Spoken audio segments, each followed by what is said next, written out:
bem com você? Pessoal de casa, tudo bem?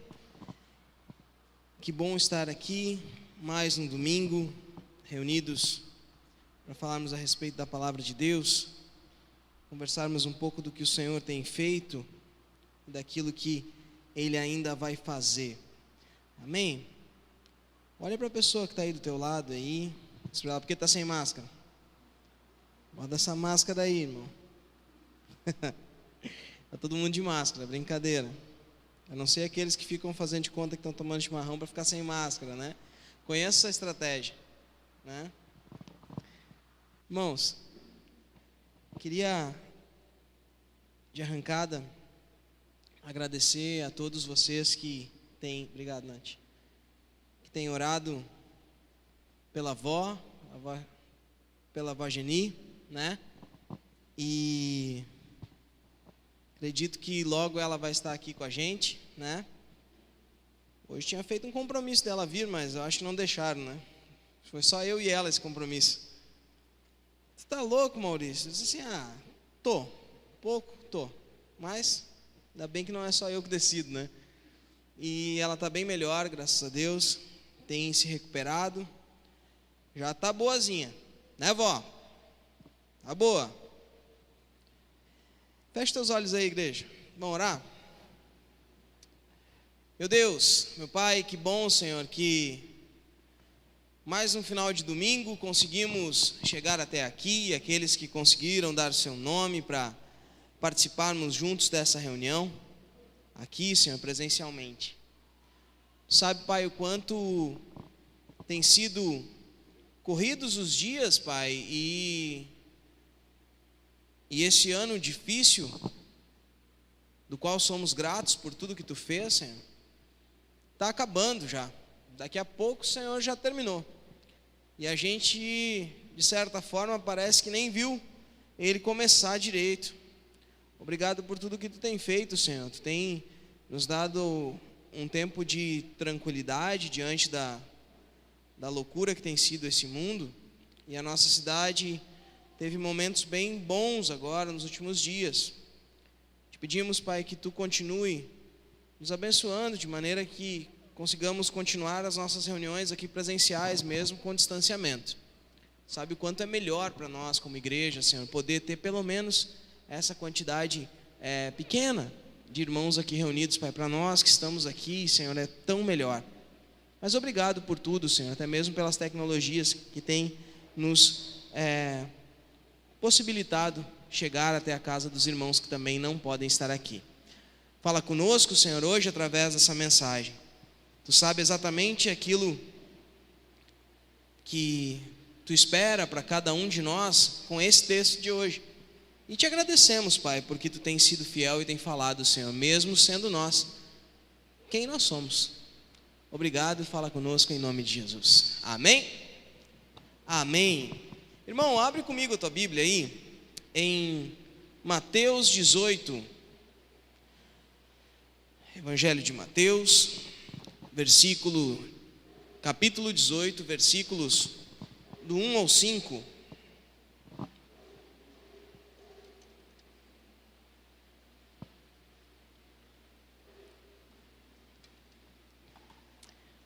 Ontem, quem assistiu ontem ou estava aqui ontem no culto, né? Levanta a mão. Ontem é preciso fazer um registro. O Lipe falou tão mal de água ontem, né? E tomou tanto o que tinha dentro desse copo que eu faço questão de dizer para vocês que é água. Hoje e ontem também foi água, né? É água, tá, gente? É água. Não é vinho, nem suco de uva, nem Coca-Cola, né? Porque não é ceia, né? A ceia que é com Coca-Cola. Achou? Mateus 18, versículos do 1 ao 5 diz assim: Naquele momento, os discípulos chegaram perto de Jesus e perguntaram: Quem é o mais importante no reino do céu? Jesus chamou uma criança, colocou-a na frente deles e disse: Eu afirmo a vocês que isso é verdade. Se vocês não mudarem de vida e não ficarem iguais às crianças, nunca entrarão no reino dos céus. A pessoa mais importante no reino dos céus é aquela que se humilha e fica igual a essa criança. E aquele que, por ser meu seguidor, receber uma criança como essa, estará recebendo a mim.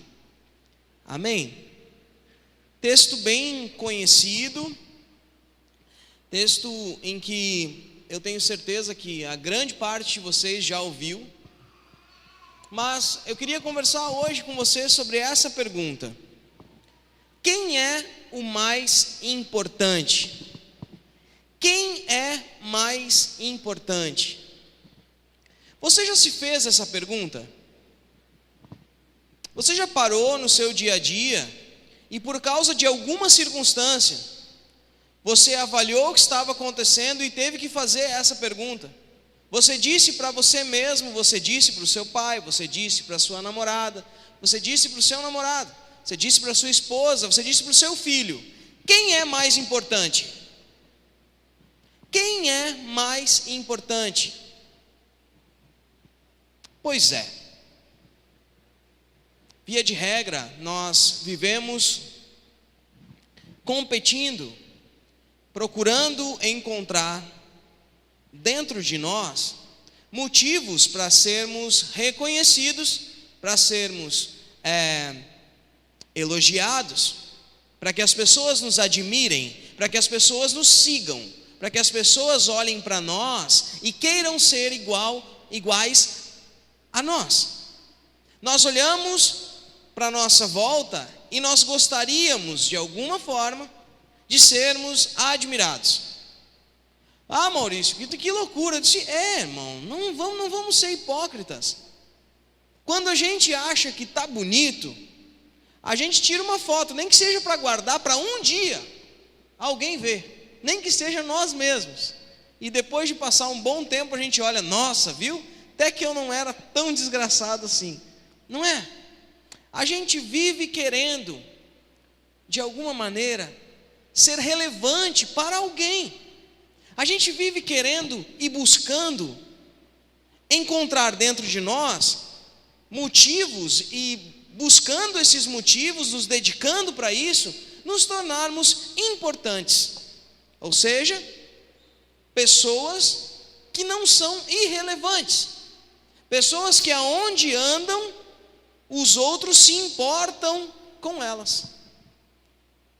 E a gente, nesse contexto, vai entrar aqui direto na palavra, e nós vamos viajar bastante na palavra hoje. E eu tenho certeza que no final nós não vamos precisar fazer grandes aplicações dessa mensagem, porque no fundo, eu creio que simplesmente o texto que está aqui já vai falar com você, irmão. Jesus, ele recém tinha subido a um alto monte. Pensa comigo, no capítulo, deixa eu ver, capítulo 17 mesmo. Jesus, ele sobe a um alto monte, convida para estar com ele Pedro, Tiago e João, aqueles discípulos que via de regra ficavam mais próximos dele nas coisas mais importantes. E ele sobe a esse monte e tem um encontro nesse momento com a figura que representava a lei, Moisés, e a figura que representava os profetas. Quem? Elias. Como é isso? Quem eram eles? Eu não sei, irmão. Mas eles estavam ali representados. Os discípulos que estavam na volta, eles olham para aquela cena, e aproximadamente ali já tinham acontecido em torno de 25 milagres, 25 curas, 25 circunstâncias que fugiam à naturalidade, 25 coisas que tinham acontecido, pelo menos, e os discípulos tinham visto, que fugiam à natureza humana. Está muito alto, né? Eu estou empolgado já. Vem 5 minutos para me empolgar, eu cheguei em marcha lenta, cara, né? Trabalhei hoje, irmão, até às 7, cheguei agora, 8:02 eu cheguei em casa. Mas pensa comigo, agora está melhor? Estou com uma voz mais mansa, Desculpa, você que estava começando a dormir pode engrenar no sono de novo, né? Jesus, ele está com 3 dos discípulos lá e acontece uma das coisas mais loucas que já aconteceu no tempo em que Jesus estava aqui. Ele sobe num monte, ele encontra 2 figuras que representam tudo aquilo que a história do judaísmo tinha trazido até agora. E ele encontra aquelas 2 figuras lá, e o corpo dele, de alguma maneira, sofre uma transformação. O seu rosto começa a brilhar, de maneira que os olhos não conseguem enxergar. As roupas que ele estavam ficam brancas, como a neve. E ele, naquele momento, com os discípulos olhando, um cutuca o outro e diz o seguinte: nós não vamos mais embora. Por quê? Bom, ele já encontrou gente que veio do céu aqui. Ele ficou brilhante. A roupa mudou de cor. Nós estamos no monte, quer saber? Vamos fazer umas barracas e vamos ficar aqui. Você conhece essa história, sim? Está ali, Mateus 17, você pode ler. Vamos fazer barraca para a gente. Jesus disse: não. O que é isso, Pedro? Não, existe um trabalho que precisa ser feito. Mas quando eles estão ali cutucando um o outro, e agora o que nós vamos fazer? Eles ouvem uma voz dos céus que diz: esse é o meu filho amado. Esse aqui que está com vocês, esse é o meu filho amado. A ele dai ouvido. Esse vocês têm que respeitar. Esse homem, esses 3 homens que estavam ali, eles olham para aquela cena, contemplam aquela circunstância, eles ficam atônitos de tal maneira, com o tamanho das maravilhas que estavam acontecendo ali, e eles pensam o seguinte: encontramos o mestre, esse é o Filho de Deus que tinha que vir, agora está tudo resolvido na nossa vida. Por quê? Porque ele está dizendo o seguinte: a voz veio do céu para dizer: vocês não precisam se preocupar mais com lei, vocês não precisam se preocupar mais com profetas, porque agora vocês estão com o meu filho amado. E eles descem do monte. Imagina, mano. Eu queria fazer uma barraca, né? Eu disse: não vou fazer barraca, mas estou descendo. Estou descendo com quem? Com o Filho de Deus. Quem é que me contou isso? Foi o próprio Deus. E a palavra diz que eles desceram atônitos e maravilhados. Estando todos maravilhados com tudo o que Jesus fazia, ele disse aos seus discípulos. Só que não basta isso, irmão. Eles estão descendo do monte e eles resolvem sair da cidade. Eles resolvem sair da cidade de Cafarnaum, aliás, sair da cidade da Galileia e ir para Cafarnaum. Só que antes disso, Jesus vê aqueles homens maravilhados. Pensa comigo, irmão. Diz uma pessoa importante hoje nas autoridades do nosso país. Eu tenho um colega que ele morou muitos anos em Brasília. Ele passou a adolescência dele em Brasília, já contei, eu acho, aqui. E não estou fazendo apologia política, irmão. Olha, vou dizer uma coisa para vocês. Quer conversar comigo sobre política? Me chama que a gente dá uma conversada. Você vai ver que eu sou bem raso. Não gosto de ninguém e acabo gostando de todo mundo mais ou menos ao mesmo tempo. O que acontece? Esse meu colega, ele tinha um colega de escola militar, que é um dos ministros do nosso presidente, do presidente do Brasil, né? E esse cara trabalha lá no palácio lá naquelas coisas lá em Brasília. E ele foi a Brasília lá para reencontrar todo mundo e acabou indo e entrando no gabinete do presidente, irmão. Que tal? É isso que eu tenho para te dizer. Ele tirou uma foto com o presidente. Aquela foto dele com o presidente, cada vez que ele puxa o celular para mostrar aquela foto dele com o presidente, ele abre a foto com o presidente, ele aumenta pelo menos uns 40 centímetros de altura. Tem gente que com foto com o presidente ia diminuir. Mas imagina o jeito que está descendo. Os 3 discípulos de Jesus eram os 3 pescadores, irmão. Eles ouviram uma voz do céu, dizendo: esse é o filho. Essa voz não estava dizendo para o filho, não estava dizendo para Moisés, não estava dizendo para Elias, estava dizendo para ele. O próprio Deus resolveu falar com eles naquele monte. Mano, tem noção? E eles estão descendo, maravilhados, estufados, achando que agora está dominado. Faixa do cara, ele falou comigo. Eu já chegava perguntando para os discípulos: me diz uma coisa, Deus já falou com algum de vocês?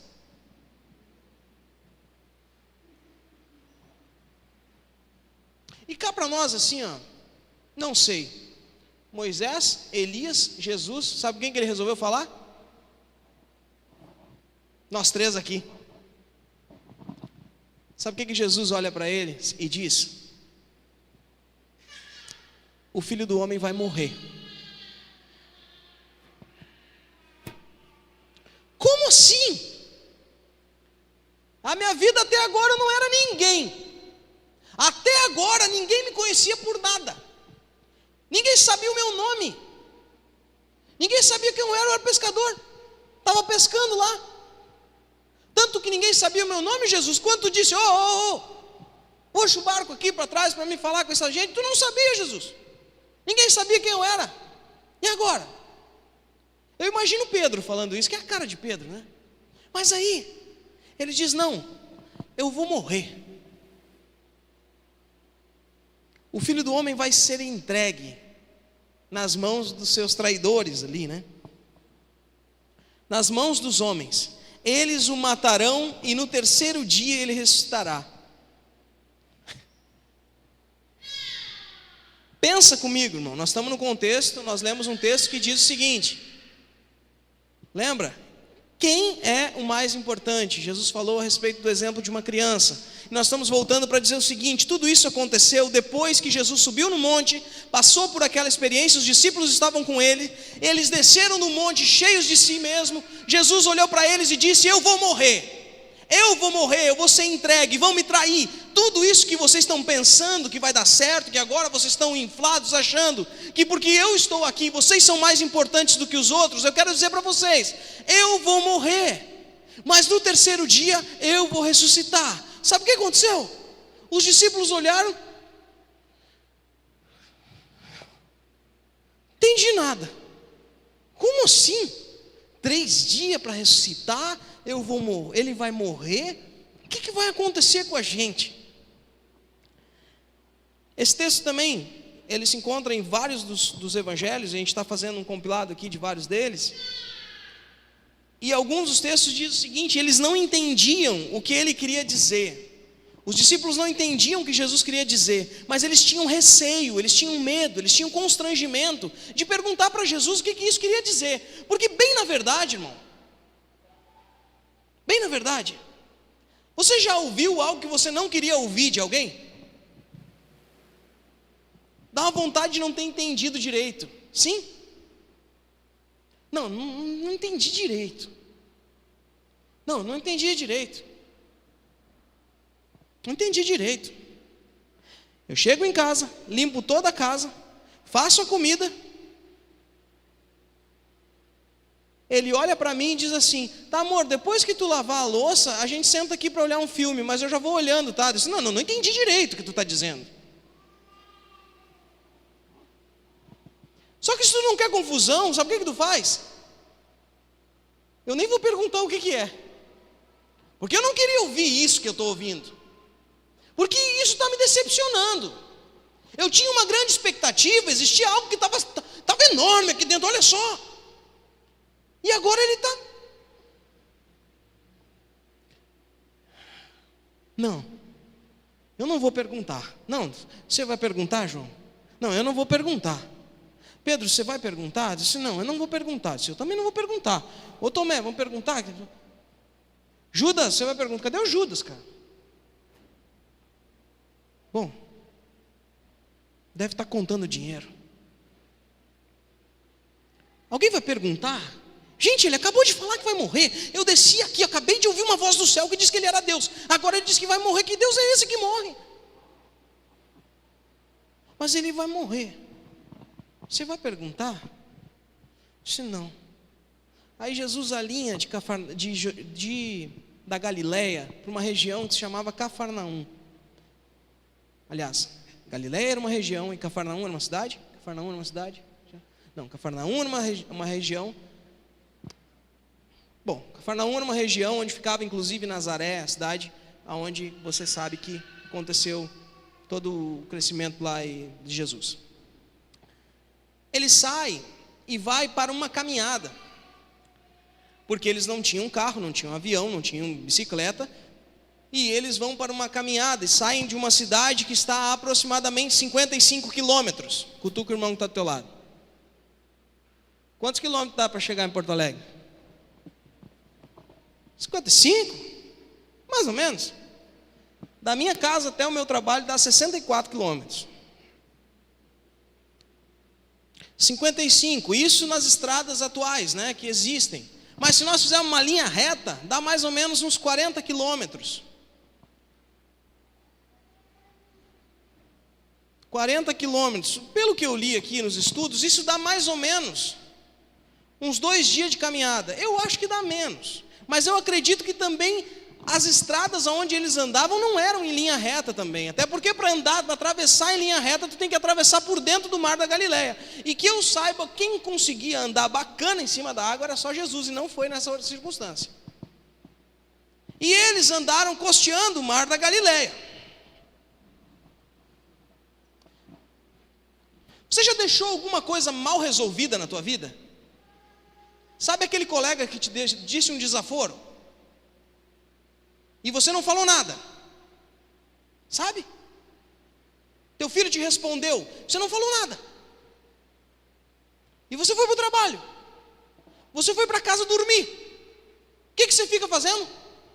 Eu podia ter dito isso. Eu não acredito que ele me falou uma coisa dessa. Não, pensa comigo. Como é que ele pode ter o desaforo de me dizer que eu tenho que lavar a louça primeiro? Não tem cabimento uma coisa dessa. Não, mas eu podia ter dito na cara dele que eu lavo as cuecas desse sem vergonha. Mas o que eu... Remoendo. Você já ficou assim? Quem já ficou assim? Com alguma coisa que está mal resolvida, levanta a mão. Tem gente que levantou as duas mãos, pé.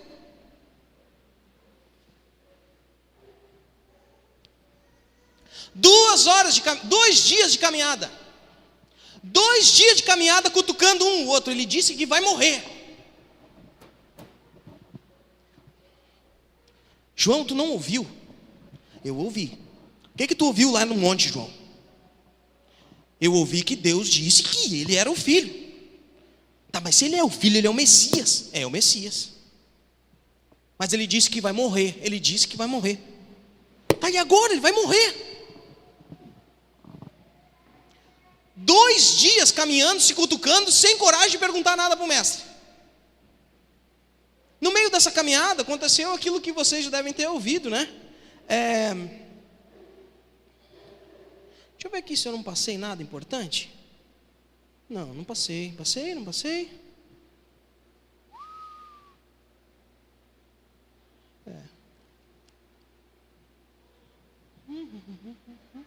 Tá, seguimos.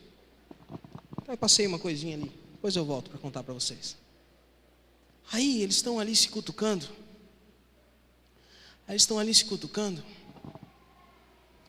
Chegam em Cafarnaum.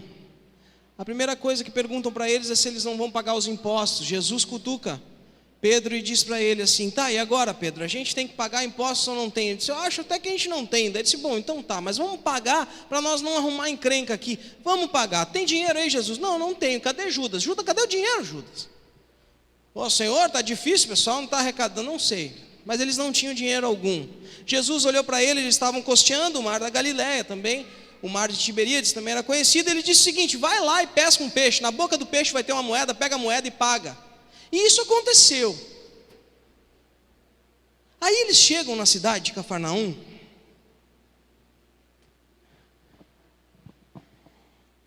E em Marcos vai nos relatar que eles chegaram na cidade.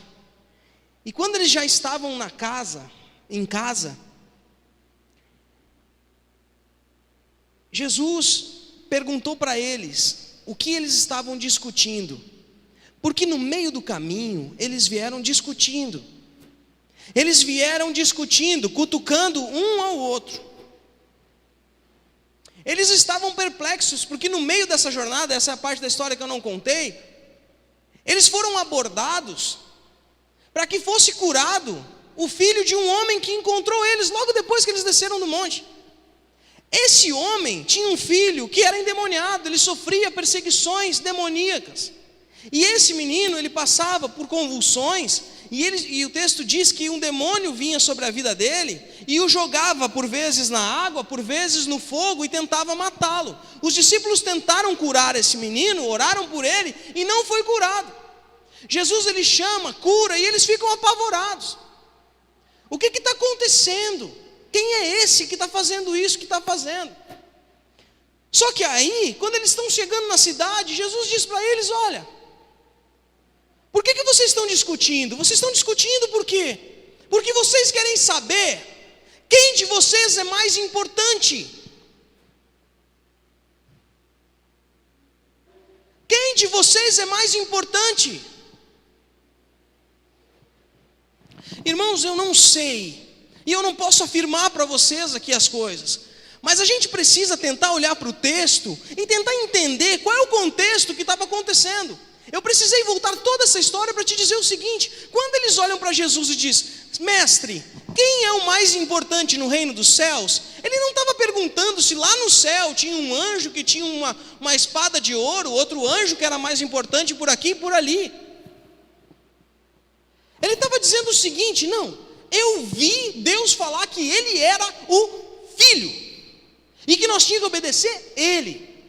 Eu estou descendo de lá, vem um endemoniado, o gurizinho coitado, está passando necessidade, nós vamos aqui, tentamos, não conseguimos, ele veio, ora, e o diabo sai. Nós ficamos tão faceiros pensando que agora nós estamos de fato com o Filho de Deus, nós vamos entrar agora. Por quê? Pensa comigo, irmãos, eles vinham de um contexto histórico, de dois grandes impérios mundiais, de potências mundiais. O primeiro império, o Império Grego, ele era uma potência mundial. Esse império deu lugar para o Império Romano, do qual eles faziam parte. Pensem comigo, irmãos, pensem comigo, vocês já estudaram isso, vocês já viram isso acontecer. No contexto atual, quantos de vocês já ouviram falar de mitologia grega? Sim ou não? Sim ou não? Diz um deus da mitologia grega aí, então. Hã? Thor. Não, Thor é mitologia nórdica. A grega, não sei também. Mas tem os gregos e tem os romanos, não tem? Tu tem a Atenas e tem a Afrodite, né? Cada uma é uma coisa. A gente ouviu esse monte de ladainha, sabe por quê? Sabe por quê? Porque era uma potência tão importante que a sua história e a sua cultura ficou marcada nas nossas civilizações. O nosso padrão de legislação que nós temos hoje, ele é baseado na cultura romana. O padrão da nossa escrita, a forma com que nós nos relacionamos através do diálogo dos textos que são escritos, é com base no grego. Por quê? Porque eles estavam acostumados com impérios e potências mundiais que marcavam a cultura de tudo que existia de civilizado naquela região. Por que eu estou falando isso? Porque quando eles ouvem de Deus que esse é o Filho, eles estão esperando o Messias, eles estão esperando o seguinte: acabou o tempo que nós vamos ser escravos, acabou o tempo de domínio de Roma, agora vai ser o tempo dos judeus. Por quê? Porque agora nós vamos estabelecer o quê? Nós vamos estabelecer as nossas regras, os nossos princípios, os nossos valores, a nossa religião, e nós vamos mandar em todo mundo. E se nós vamos mandar em todo mundo, e os romanos eles colocam governadores aqui, eles colocam juízes ali, eles colocam imperadores. Eu quero saber agora, já que ele vai para o céu, quem de nós é o mais importante?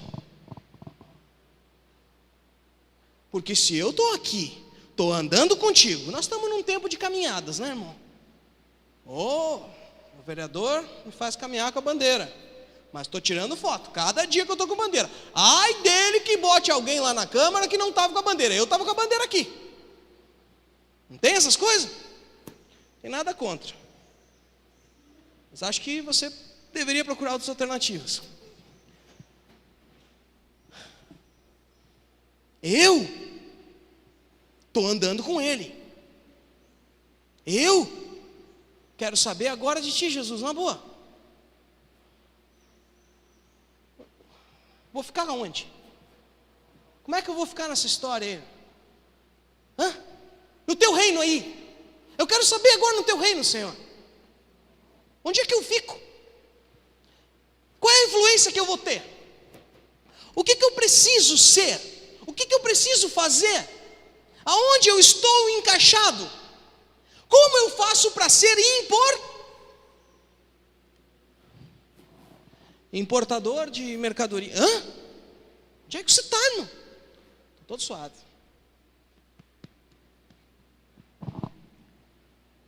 Como eu faço para ser importante? Porque eu preciso ser importante. Eu quero ter relevância. Eu estou cansado de passar vergonha. Estou cansado de carregar a bandeira, andar na rua, as pessoas apontar o dedo para mim e dizer assim: olha lá, perdedor, vai perder, vai ganhar o fulano e tu vai passar fome. Eu estou cansado de ter que pagar impostos para o romano. Olha, Jesus, tive que pegar o único peixe que tinha no rio com a moeda na boca, para pagar um imposto que eu nem devia pagar. Pensa, irmão. A história e a Bíblia fala que os discípulos, eles não eram muito diferentes de nós. Não eram muito diferentes de nós. Eles estavam sempre atrapalhados e falando bobagem. Tanto é que eles começaram a questionar. Por que eles não perguntaram: mestre, lá na Galileia, tu falou que ia morrer em 3 dias e ressuscitar. Mas Deus falou que tu és o Filho de Deus, eu tinha que dar ouvido. Mas como é que eu vou dar ouvido para alguém morto? Por que eu não perguntei isso? Porque às vezes o que importa perguntar, a gente não pergunta. A gente quer saber onde é que a gente vai ficar na hora que as coisas não estiverem bem como a gente espera que está. Bom, já que tu vai morrer, mas tu é o Filho de Deus, pelo menos tu me deixa bem, né?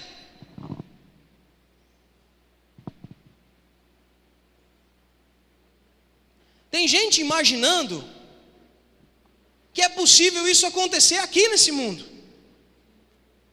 Tem gente imaginando que é possível que a igreja alcance um patamar a ponto de se estabelecer como uma religião imposta, e que os nossos princípios e os nossos valores vão virar lei, e que nós vamos conseguir que agora a religião que mande seja nossa.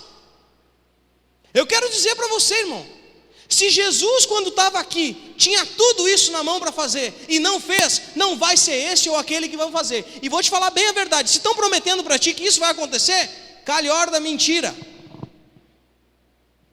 Porque Deus nunca quis se estabelecer como rei de um reino desse mundo.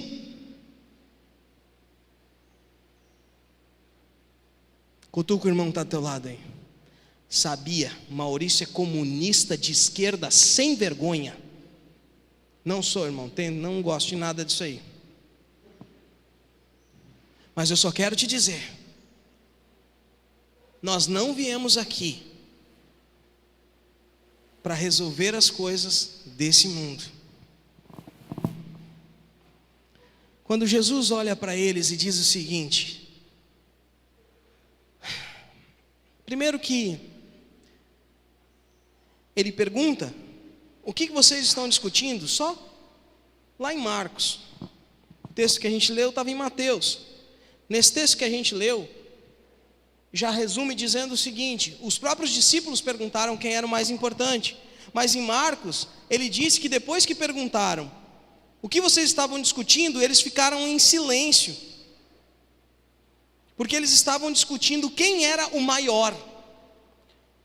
Eles se assentaram, Jesus chamou os 12 e disse o seguinte para eles. Em Marcos 9 diz assim: Se alguém quiser ser o primeiro, seja o último e servo de todos. E tomando aí sim uma criança, colocou no meio deles, pegou-a nos braços e disse: quem recebe uma dessas crianças em meu nome, está me recebendo, e quem me recebe, não está apenas me recebendo, mas também aquele que me enviou.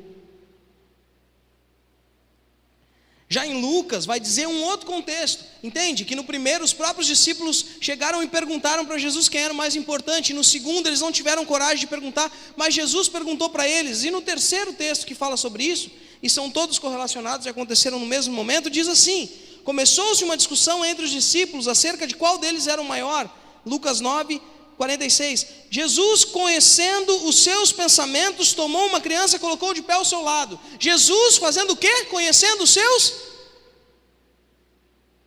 seus pensamentos. Então ele lhes disse: quem recebe a essa criança em meu nome está me recebendo, e quem me recebe está recebendo aquele que me enviou. Pois aquele que entre vocês for o menor, esse será o maior. Aí, viu? Não estou inventando. Volta comigo. Eles estão lá preocupados para saber quem é que vai ser mais influente, quem é que vai ser mais importante, quem é que vai alcançar um lugar de destaque. Entre os 12, quem deles é o melhor? Sabe por quê, irmãos? Sabe por quê, irmãos? Pensa comigo aqui, vem para cá. Olha aqui para mim.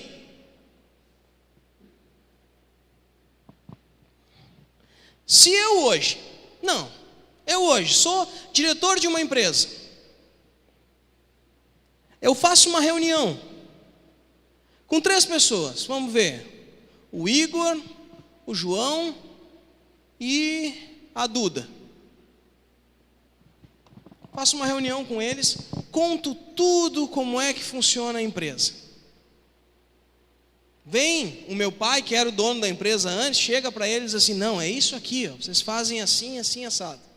Só que tem mais aí, pelo menos uns 9 que são sócios da empresa, fazem parte da diretoria. E aí, eu desço da sala da presidência com os 3 e digo para eles: vou me aposentar. Só que eu não digo só para os 3, digo para os 12 acionistas majoritários da empresa. O que os 3 que estavam lá vão pensar?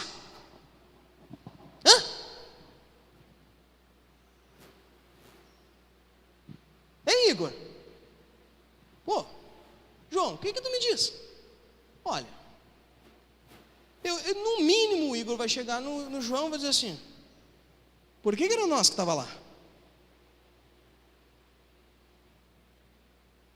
Mas a Duda também estava. Duda, diz uma coisa. Ele te disse alguma coisa assim, que de repente... Mas ele falou alguma coisa para vocês? Bom. Só que esses 3 são os que estão sabendo mais, porque tem mais 9 que não sabem quase nada, que vão chegar nos outros e vão cutucar. Chega a Jéssica, chega o Rodrigo e cutuca lá. O Igor, tá... Vocês estavam lá em cima, como assim que vai acabar a empresa? Como assim? O que vai acontecer? E o Igor disse: não sei. Não, na real assim, eu vou contar para vocês. Mas assim, não conta para ninguém, porque ele escolheu a gente para contar uma coisa meio de relação de confiança. Não que ele não confie em vocês, não é que ele confiou em nós para falar sobre isso. Nem queria abrir, mas era que vou dizer. A gente chegou lá, veio o pai dele, conversou, disse tudo como é que era, nos explicou tudo como é que funcionava a empresa, o que tinha que acontecer, o que não tinha. Só que assim, ele não disse nada. Mas por que o João estava ali? Não sei por que o João estava ali. Mas é que tu sabe, né? A gente, né? Aquela situação lá, eu estava lá, entendeu? E a outra também estava. Tu também estava, mas é o seguinte, não.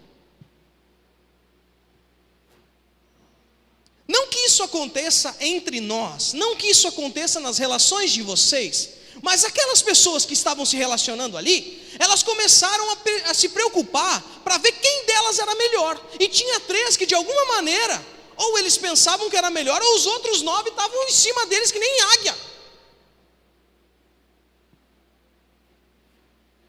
Ou isso é impossível? Hein? Quem é o mais importante? Só que na hora de perguntar para Jesus o que eles estavam em dúvida, eles já chegam discutindo. Não, eu acho que não. Assim, não é porque tu foi lá que quer dizer alguma coisa, porque na verdade, desde o início, quem estava ali era eu. Por que vocês estão discutindo? Posso dizer uma coisa para vocês? Eu sei o que está acontecendo. Aquele que quiser ser o primeiro, que seja o último e que sirva a todos os outros. Não, Jesus, não.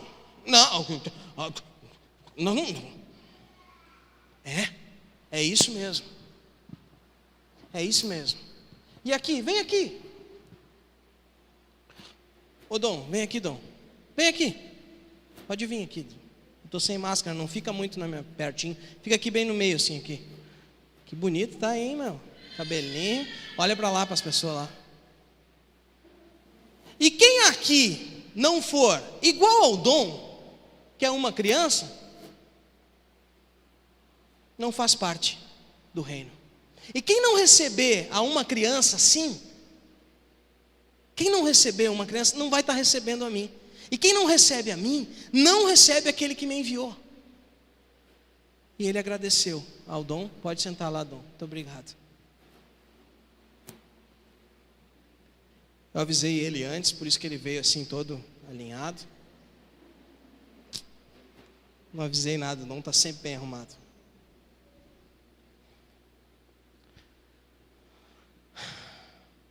O nome dessa criança, depois, eu pesquiso umas coisas, né? O nome dessa criança,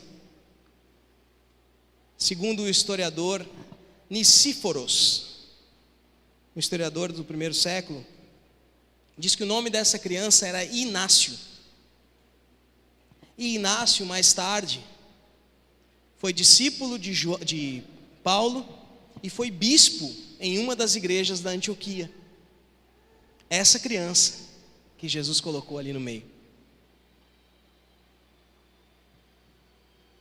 Tem até trilha, vocês viram isso? É o Inácio, parece o Super-Homem. Está lá na bateria? É, a gente lá no fundo, não tem problema. Mas essa criança, ela foi bispo na Antioquia, na época do imperador Trajano. E ele era reconhecido por ser um bom homem. Só que ele não foi bom com o Inácio. Aquela criança que Jesus chamou para o meio e usou como referência para falar a respeito de humildade, depois sendo bispo mais velho, bem mais velho, porque isso era por volta de 31 depois de Cristo, ou mais talvez, um pouquinho mais talvez. E esse fato aconteceu em 107 depois de Cristo. Ele foi isca de leões em Roma. Então esse menino, que foi um exemplo, simplesmente um exemplo de Jesus, ele marcou tanto a sua história, que ele não conseguiu viver sem servir a Jesus. E ele não simplesmente serviu a Jesus, andando ali no meio da multidão. Ele virou alguém de fato relevante. Ele virou alguém de fato importante. Ele chegou a ser bispo, e você para pensar assim, bispo, deve ser que nem o bispo daquela igreja e tal. Não, não é, irmão. Bispo eram homens realmente importantes. Homens que eram levantados para cuidar de outros pastores e ajudar a diversas outras igrejas. A Antioquia era uma região muito grande, muito próspera, e tinha muitas igrejas, e igrejas com muitos problemas. Inclusive a igreja de Corinto, a qual Paulo destrinchou falando muitas coisas. Em 107 depois de Cristo, houve uma grande perseguição à igreja, e aquele homem se manter ali, naquele tempo, era algo realmente importante. Por que eu estou falando isso para você? Porque quando Jesus traz aquele homem, aquela criança e coloca ali no meio, e diz o seguinte: aquele que quer ser o maior, que seja o menor. Aquele que quiser ser importante, que seja igual a essa criança. Porque aquele que não converter o seu caminho, aquele que não se converter e ser como essa criança, não fará parte do reino. Irmãos, nós estamos falando aqui de relacionamento. Nós estamos falando aqui de relacionamento com expectativa. Nós estamos falando aqui de relacionamento da igreja com Deus. Nós estamos falando aqui de relações entre amigos, de relações entre casal, de relações entre pai e filho. Nós estamos falando aqui de um novo padrão, de uma nova forma, de uma nova perspectiva de relacionamento que é estabelecido em um outro reino, que não é um reino deste mundo. Porque quando eles estavam chegando em Jesus para dizer: Senhor, quem é mais importante? Eu estou pensando que o que vai acontecer é que aqui vai se estabelecer um grande reino, porque existe um poder muito sobrenatural. Eu vi grandes milagres acontecer, eu ouvi a voz dos céus, eu ouvi com os meus próprios olhos, vendo o seu rosto brilhar. Eu vi coisas grandes acontecer, eu tenho grande expectativa, e eu quero participar de algo grande. Eu quero fazer parte disso de algum jeito. E Senhor, o que eu preciso fazer para que eu seja importante nesse reino? Eles estão pensando que vai se estabelecer uma nova potência mundial, assim como foi com a Grécia, assim como foi com Roma. Mas Jesus diz para ele: você precisa se converter. Ele diz para eles: vocês estão errados. Vocês estão errados. Cutuca a pessoa que está do teu lado: você gosta de estar errado? Ninguém gosta de estar errado. Ninguém gosta de estar errado. Você está errado, você precisa se converter, você precisa mudar. Você precisa mudar a direção, você precisa se arrepender do caminho que você tomou. Você está errado. Vocês estão pensando que uma coisa vai acontecer que não vai acontecer. Não vai acontecer. Se você pensa, porque você andou comigo, ouviu o que eu disse, que você vai ter privilégios, você não vai ter. Não vai ter privilégios. Sabe por quê? Porque o reino que nós estamos falando não é igual ao reino desse mundo. É um reino estabelecido nos céus. Tu quer dizer, Maurício, que as coisas só vão funcionar quando estiver no céu? Não, não é isso.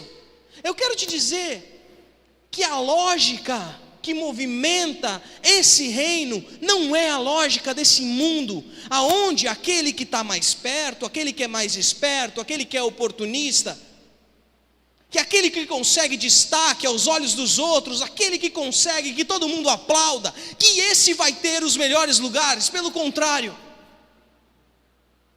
nós temos hoje um conceito de criança que não se tinha nessa época, e te digo mais, ele é muito recente. Criança não era sinônimo de alguém que precisava ser protegida. Criança não era sinônimo de alguém que tinha vantagens e privilégios. Hoje, se você chegar com uma criança no hospital, ela tem uma prioridade com relação a uma pessoa adulta, desde que essa pessoa adulta não esteja numa situação de mais urgência de saúde. Hoje, uma criança, ela tem prioridade em várias coisas. As crianças têm mais direitos do que os adultos. Porém, esse conceito é um conceito novo. Quando Jesus chama aquela criança e coloca aqui no meio, ele está dizendo o seguinte: assim como essa criança não tem direito a nada, ela é a primeira que serve, ela é a última a comer, ela é a última a sentar na mesa, ela não pode chegar quando tiver visita, ela tem que ficar escondida. Sabe por quê? Porque ela vai fazer os seus pais passarem vergonha. Essa criança não sabe ainda das coisas, ela não tem direito nenhum. Ai, que horror isso, Maurício. Jesus falou isso. Não, quando ele traz aquela criança, ele está trazendo esse conceito. Um conceito de humildade. Ele está dizendo: essa criança, ela é tão humilde. Ou seja, essa criança, ela é tão sem direitos, que aquele que quiser fazer parte do meu reino, ele tem que ser que nem ela.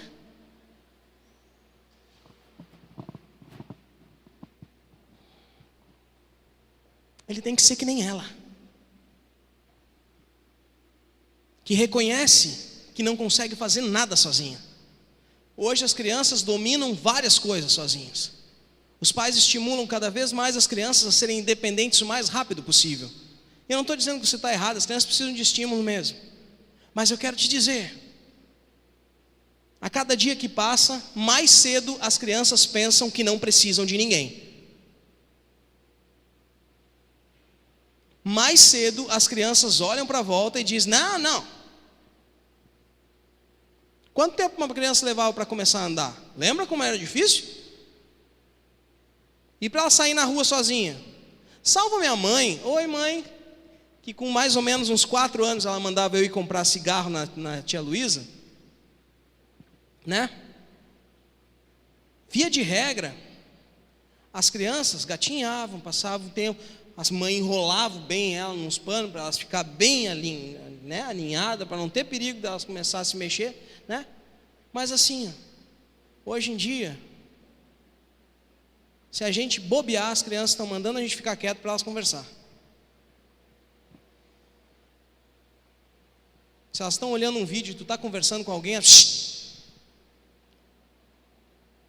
e sobre isso eu não posso dizer que é certo, né, irmão? Né? Desculpa. Maurício, quando tiver teus filhos, quando eu tiver os meus, tu fala a mesma coisa para mim, irmão. Porque eu vou precisar também. Mas criança não era sinônimo de proteção, de doçura. Criança era um sinônimo de alguém que dependia exclusivamente dos adultos, dos pais. E quando ele chama aquela criança e diz assim, você tem que ser como ela, ele está dizendo, você que pensa que porque esteve perto de mim, você alcança direitos, valores, relevância e importância, eu quero te dizer que o Filho do Homem, ele veio a esse mundo, não para ser servido, mas para servir. E assim como essa criança abre mão e não tem direitos, vocês precisam se converter. Vocês que estão pensando que andando comigo, vocês vão ser mais importantes. Vocês que pensam que porque vocês estão na igreja, as coisas vão começar a dar certo para vocês. E que não é justo. Não é justo. Não é justo eu ser da igreja e eu passar trabalho, enquanto aqueles que não são, não passam. Não é justo. Está errado. Faz o seguinte, entra na justiça, contrata um advogado e processa a tua igreja. Eu quero ver tu achar o cara que tem a procuração de Deus, para você cobrar dele. Mas processa, na justiça dos homens, porque diante de Deus, o que é justo não é o que é justo para nós. Por isso, você precisa se converter e ser como essa criança. Eu estou aqui para abrir mão. Eu não estou aqui. Eu não sou alguém tão importante que eu preciso que todo mundo me aplauda. Pelo contrário, eu vim aqui para abrir mão e ser o último. E não adianta só ser o último, eu quero ser o último e eu quero servir todo mundo. Eu quero servir todo mundo.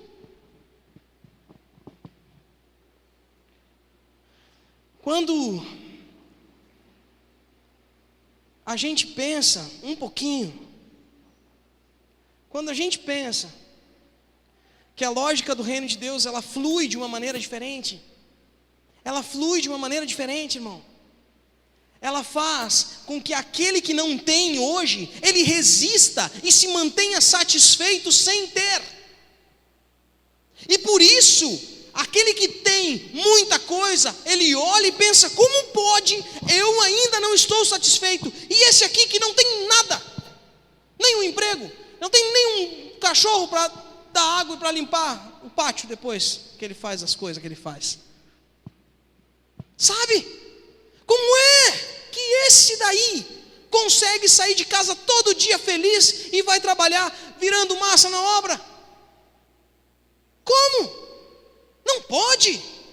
Se eu ganho 20 mil reais por mês, mentira, viu, irmão? Nem perto. Vocês vão pensar, tá vendo? Não é isso. Pode consultar meu contra-cheque, Maurício Marques de Almeida, no site da transparência, você vai saber quanto eu ganho. Sou funcionário público. Olha as ideias, né? Tem os irmãos. Descobri. Anotou, né? É o meu salário lá da fase, não tem nada de igreja. O que acontece, irmão? Quando a gente pensa que a lógica desse mundo precisa se estabelecer em nós como igreja, a gente está distante daquilo que Deus gostaria que nós fôssemos. Quando Ele traz para o centro uma criança e diz, você tem que ser como ela, Ele está dizendo, você precisa abrir mão dos seus direitos, você precisa abrir mão do teu orgulho, você precisa abrir mão das tuas pretensões, você precisa abrir mão de tudo isso. Mas se você chegou em mim porque você quer ser importante, eu quero te dizer, o mais importante do reino é aquele que não se preocupa em ser o mais importante. Aí deu ruim. Sabe por que deu ruim? Cutuca aí, irmão, mais uma vez. Sim, com força, irmão. Sabe por que deu ruim? Não é para dizer, só estou para ele prestar atenção. Sabe por que deu ruim? Quando eu digo assim, para você ser o mais importante, você precisa não se preocupar em ser o mais importante. Você veio para pensar? Lembra? Para você ser o mais importante, você não pode se preocupar em ser o mais importante. Não tem como. Porque toda vez que eu quiser ser o mais importante e abrir mão da minha vontade de ser o mais importante, no final das contas eu estou querendo ser o quê? O mais importante. É um looping infinito, não termina. Quando eu começo a parar, eu não vou ser importante agora, porque daí eu vou ser importante. Eu vou parar de ser importante assim, humildezinho, porque daí eu vou ser importante. Nunca vai dar certo. Por isso que eu preciso converter, eu preciso me transformar, eu preciso mudar. Eu preciso mudar o que está aqui dentro, aqui, ó, aqui. O que eu penso, não adianta mais, não vai funcionar. Não vai funcionar do meu jeito. E eu vou continuar na igreja querendo esse destaque, querendo as minhas coisas. Maurício, está tão errado assim eu querer as minhas coisas. Eu digo assim, não é errado. Mas enquanto você quiser as suas coisas, sabe o que vai acontecer? Você não vai ter. Não vai ter. Eu quero comprar um carro zero. Eu quero comprar um carro zero. O que eu preciso fazer para não ter um carro zero? Não pensar mais em ter um carro zero. Então eu não vou pensar em ter um carro zero para mim ter um carro zero. Eu não vou pensar em ter um carro zero para mim ter um carro zero. Não vai funcionar, crente. Não vai funcionar. Eu não posso querer algo e tentar manipular Deus, porque Ele conhece o que eu penso. Você pensa? Pensa. Então pense. Pense. Só que não para por aí. Ele fala isso para eles.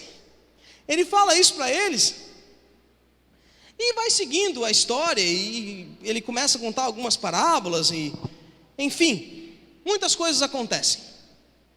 Só que nos últimos dias de Jesus, ele encontra com os discípulos e celebra.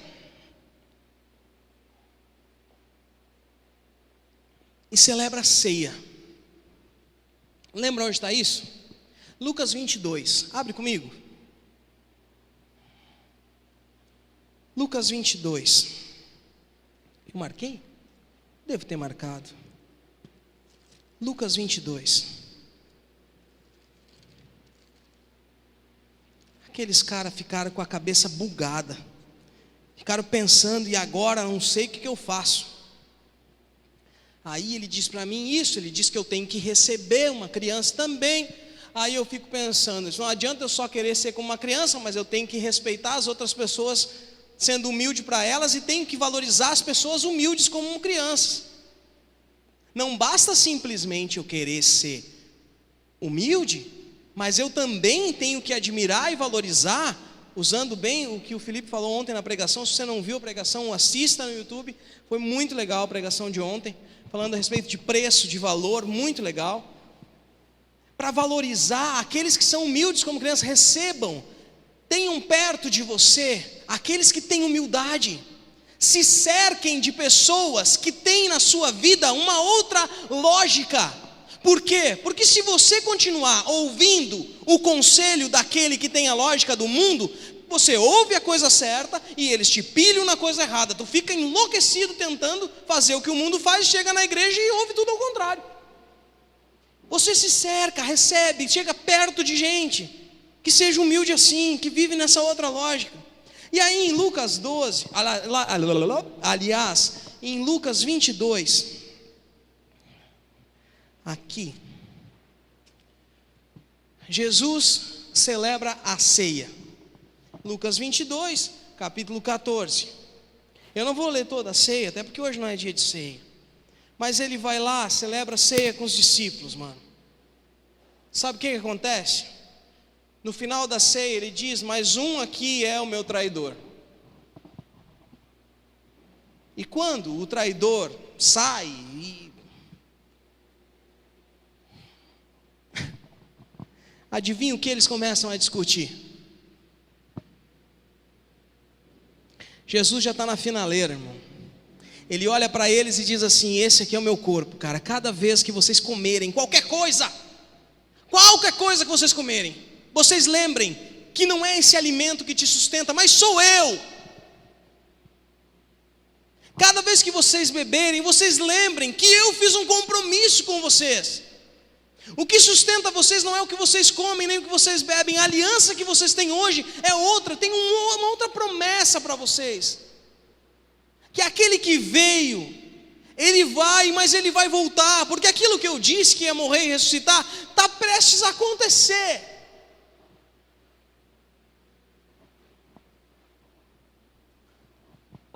Mas infelizmente um de vocês é o meu traidor.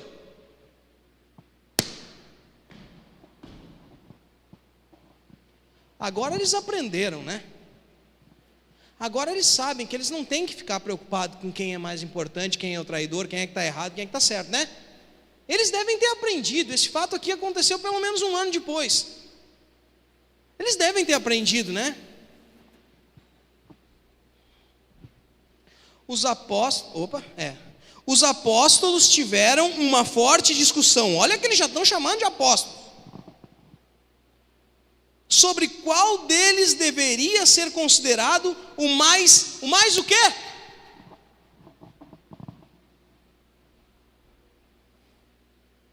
Aí tem gente que fica bravo porque o pastor prega sempre a mesma coisa, né? Continuaram preocupado quem ia ser o mais importante. Começaram a discutir. Bom, se o traidor só pode ser Judas. Eu vi, ele saiu correndo. O pão que estava molhado era de Judas. Eu vi, Jesus botou de cantinho ali, deve ter sido ele. Só que assim, se Judas era ruim, alguém tem que ser melhor.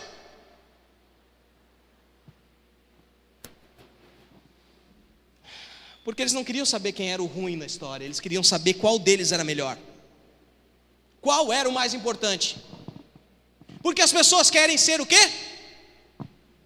Importantes. Elas não querem ser como as crianças. Elas não querem ser humildes. Elas querem ser importantes. Elas querem ser melhor que os outros.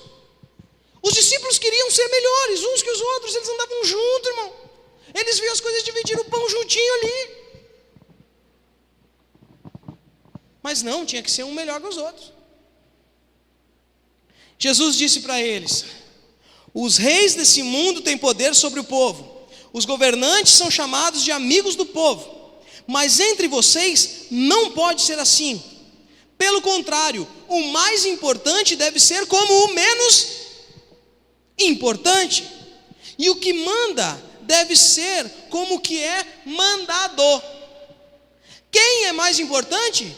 É o que está sentado à mesa para comer ou é o que está servindo? Claro que é o que está sentado à mesa. Mas entre vocês, ou seja, nessa nova lógica, nesse novo contexto, nesse reino, nisso que eu estou apresentando na igreja do Senhor, me perdi. Mas entre vocês, eu sou como aquele que serve. Vocês têm estado sempre comigo, nos meus sofrimentos. Por isso, assim como meu Pai me deu o direito de governar, eu também dou o mesmo direito a vocês. Vocês vão comer e beber à minha mesa no meu reino, e sentarão em trono para julgar as 12 tribos de Israel. Mas agora, nesse tempo aqui, nesse momento, nesse contexto, você não tem que estar preocupado em ser importante, porque aquele que é importante aqui não é o que é servido, mas é o que serve. É o que serve. Sabe o que Jesus faz logo depois disso? Tem uma contradição aí. Uns pensam que é um pouquinho antes da ceia, outros pensam que é um pouco depois. Na minha Bíblia cronológica diz que é um pouco depois. Jesus senta com seus discípulos e lava os pés de todos eles.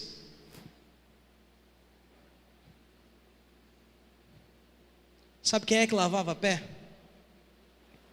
Os escravos, os servos, aqueles caras que queriam ser importantes. Agora eles recebem a seguinte lição: os governantes desse mundo, eles têm destaque, mas vocês não são desse mundo. Nesse mundo a lógica é que quem é importante está na mesa e é servido, mas no meu reino a lógica é o contrário. Aqui nesse tempo, vocês precisam ser como as crianças. Vocês dão lugar à mesa. Agora, nesse tempo, vocês vão e servem. Mas você tem que fazer isso, sabe por quê? Porque você ama. Porque você ama ao seu Pai, a quem você reconhece que depende. Porque você reconhece que você está errado a respeito da lógica da sua vida. E se você está errado a respeito da lógica da sua vida, você precisa se arrepender dessa vida e viver uma outra história. Senão não faz sentido ser igreja. Não faz sentido ser igreja. Estava falando com o irmão agora esses dias assim, cara, se a pessoa quer vir para Jesus, quer andar perto de Jesus, ela quer ser transformada. Se ela não quer ser transformada, não é o lugar dela na igreja.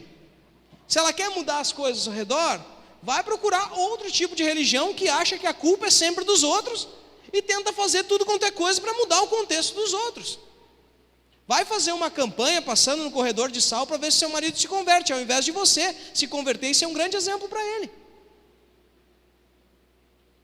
Vamos mudar a lógica, sabe? Se você quer a lógica desse mundo, procure aqueles que vão falar a respeito da lógica desse mundo, que dizem que se você cumprir esse método, você vai merecer um lugar de destaque diante desse mundo. Eu quero lembrar você que aquele que foi levantado diante dos outros, ele não foi levantado pelo povo como um rei.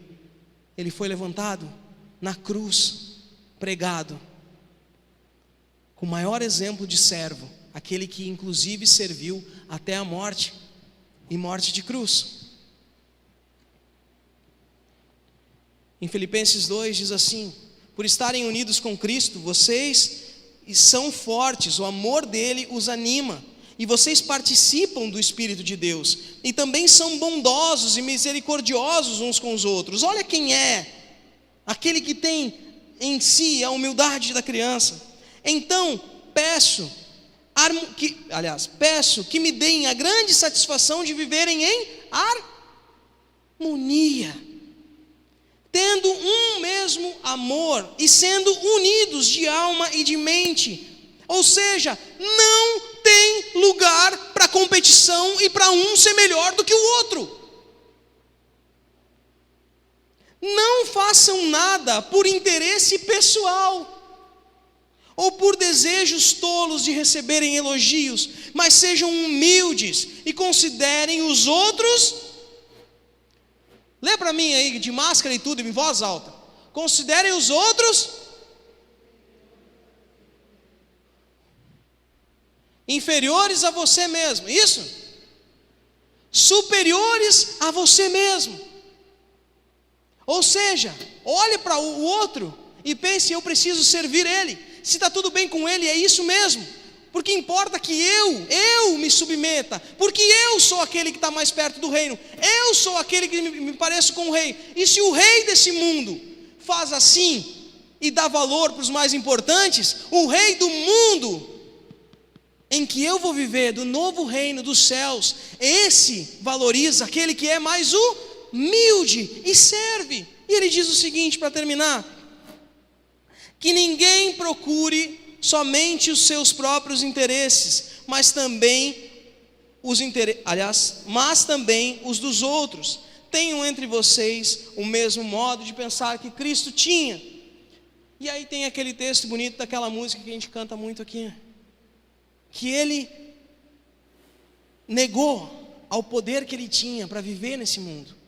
Ele se desempoderou de tudo que ele podia fazer, mas ele se sujeitou à morte de cruz. Ele não só não foi importante quanto ele era, mas ele abriu mão da sua importância e se colocou de maneira inferior aos outros, a ponto de morrer pelos outros.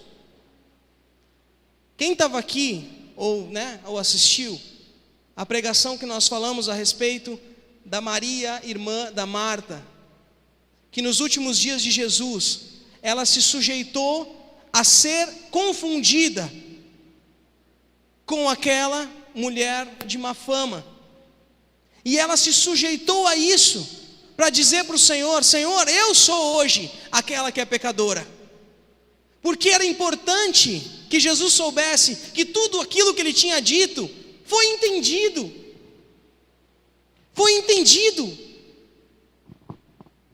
Os discípulos custaram a entender, mas eles foram entender de verdade, na hora que eles encontraram Jesus 3 dias depois que ele já tinha morrido. Eles chegaram no túmulo e ele já não estava lá, e eles entenderam que, sendo e vivendo como Cristo,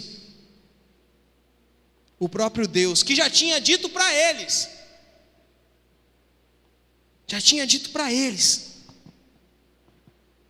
iria fazer com que ele vencesse, inclusive a morte. E nós hoje queremos viver essa vida eterna,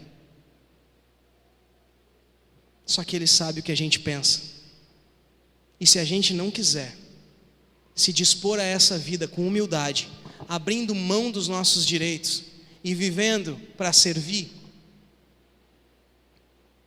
o reino dos céus não é para nós.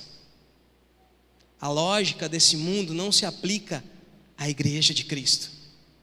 A igreja de Cristo é o lugar das pessoas que se arrependem de procurar os seus próprios interesses e começam a se preocupar mais com aqueles que estão na volta. Por isso, eu quero dizer para você, para terminar, a resposta para a pergunta, pode vir a banda aí, pessoal. A resposta para a pergunta: quem é mais importante? Olha para a pessoa que está do teu lado aí.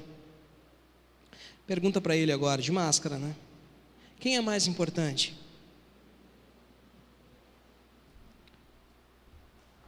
Você pode responder para ele? Você. Só que quando você disse você, ela tem que ter te dito você também. Se ela disse eu sabia, era eu mesmo, não entendeu nada. Você é mais importante, pelo menos mais importante do que eu. E essa é a lógica da igreja do Senhor, onde as pessoas se preocupam umas com as outras, mas ninguém se preocupa consigo mesmo. E eu sirvo esse, e aquele me serve. Eu não me preocupo com quem vai me servir, mas eu me preocupo com para quem a minha vida vai servir. E essa é a lógica da igreja. Ah, mas eu vi tanta coisa nas outras igrejas por aí. Pois é, irmão, eu sei, é difícil. As pessoas são complicadas e elas tendem a querer ser importantes. Inclusive os pastores e pregadores, eles querem ser importantes, eles querem receber elogios. E na grande maioria das vezes, eles falam o que as pessoas querem ouvir para que as pessoas o aplaudam e eles também sejam mais importantes. Mas eu quero te dizer, irmão, nessa lógica, a gente não chega em lugar nenhum. É correr atrás. Sabe o cachorrinho que corre atrás do próprio rabo? É assim. Mas Deus sabe o que a gente pensa. Se você precisa mudar, assim como eu, e dizer: Senhor, eu quero abrir mão dos meus próprios interesses, fica de pé no teu lugar. Vamos parar de passar trabalho, vamos parar de sofrer, querendo ser importante, e vamos deixar que aquele que pode nos fazer importante faça.